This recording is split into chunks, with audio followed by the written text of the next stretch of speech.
Thanks for joining us, and here are some of the stories for filing at this hour. I am Frank Komalape, and now the Policy Setting Committee of the Central Bank of Nigeria has raised the monetary policy rate, which measures interest rate from 13% to 14%. The monetary policy rate is the baseline interest rate in an economy. Every other interest rate used within an economy is built on it. Addressing journalists on Tuesday after the committee's meeting at the CBN headquarters in Abuja, Godwin Emefiele, governor of the Apex Bank, said the hike in interest rate will help tame rising inflation. We'll bring you more details in a subsequent bulletins. Away from there now, with the release of the Consumer Price Index data for June 2022 by the National Bureau of Statistics, a strong indication has emerged that the country's growth prospects may be winding up in smoke.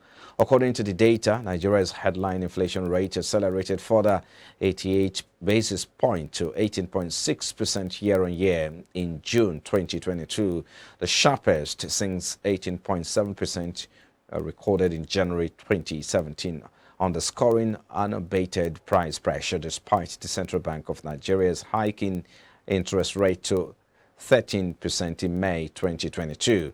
The surge in consumer prices was driven by the 111 basis point and 85 basis point spike in food and core inflation subcomponent to 20.6% and 15.7% year-on-year respectively. And now traders and buyers in Lagos markets have expressed dismay over soaring prices of food items as Nigeria's food inflation figures again recorded an upward tick, moving from 19.5% recorded in May to 20.6% in June. According to figures by the National Bureau of Statistics, the composite food index rose to 20.6% in June 2020 on a year-on-year basis. The rate of changes in average price level declined by 1.23% compared to 21.83% in June 2021. This rise in the food index was caused by increases in prices of bread and cereals, food products, potatoes, yam, and other tubers, meat, fish, oil and fat, and wine.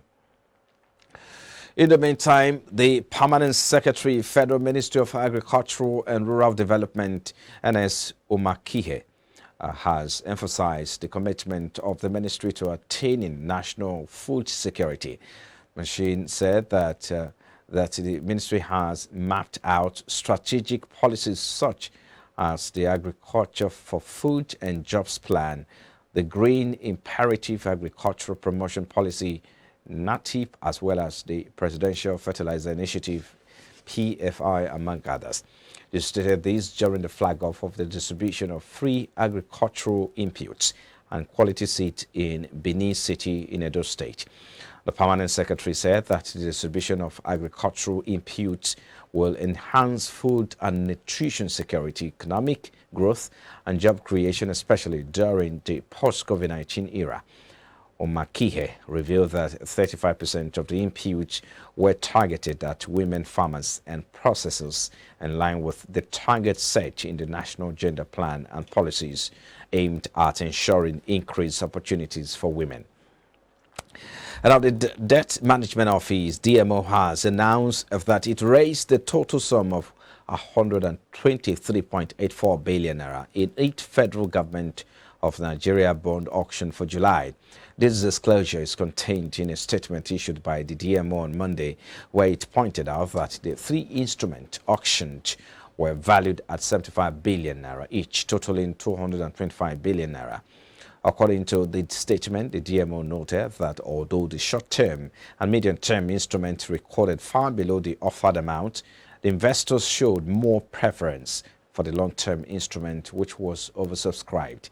The DMO on July 18 offered 3 instruments, 13.5%, Federal Government of Nigeria March 2025, and 12.5% FGN April 2032, and 13% FGN January 2042 for 75 billion naira each. The total value of 225 billion naira offer for subscription was made to the investing public at the July FGN bond auction.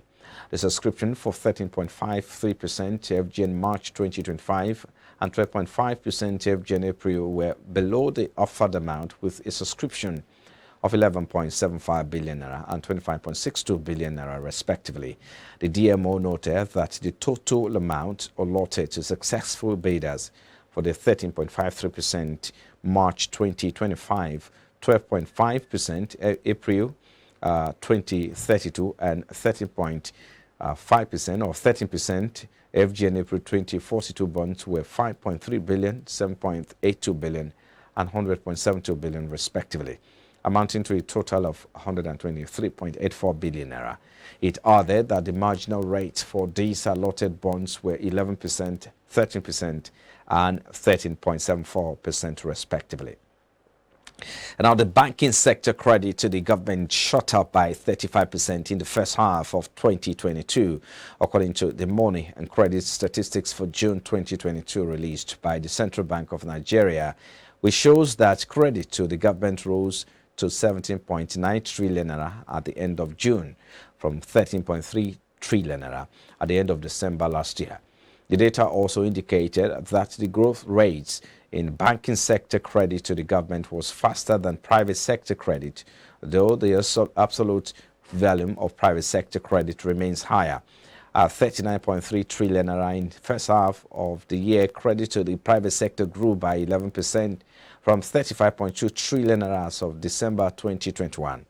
While net credit to the economy rose to 57.2 trillion naira at the end of June 2022 from 44.2 trillion naira at the end of December 2021, representing a 29% growth in first half of 2022.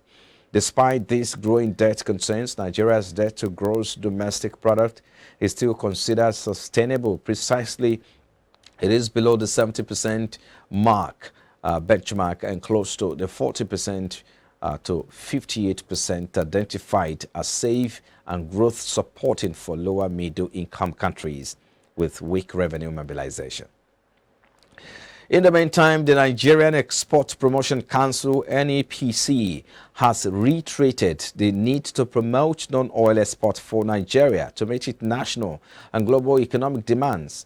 Ezra Yakusak, Executive Director and CEO, NEPC, who was represented by Babatunde Faleke, Director, International Export Office of the Commission of the Council during a 5-day export promotion capacity building program in Abuja, said the emphasis must shift from crude oil export and be laid on the export of Nigeria's vast resources. It is unfortunate that Nigeria haven't been blessed with resources in agriculture, solid minerals, entertainment industry, creative arts, information and communication technology, fashion, and of course manufacturing has continued to rely on the export of crude oil as the major source of foreign exchange. And of course, he said that the Council's zero oil plan developed in response to the recession in 2016 following the crash in crude oil prices was targeted to prepare Nigeria for a world with less emphasis on the export of crude oil. According to Yakusak, it was a strategy for boosting foreign exchange through the non-oil export policies for 22 major products that could generate up to $30 billion in foreign exchange within 5 years. He stressed that the Commission's commitment to continue to counsel or continue to support efforts in sensitizing Nigerians to embrace non-oil export as a viable option for economic growth and survival.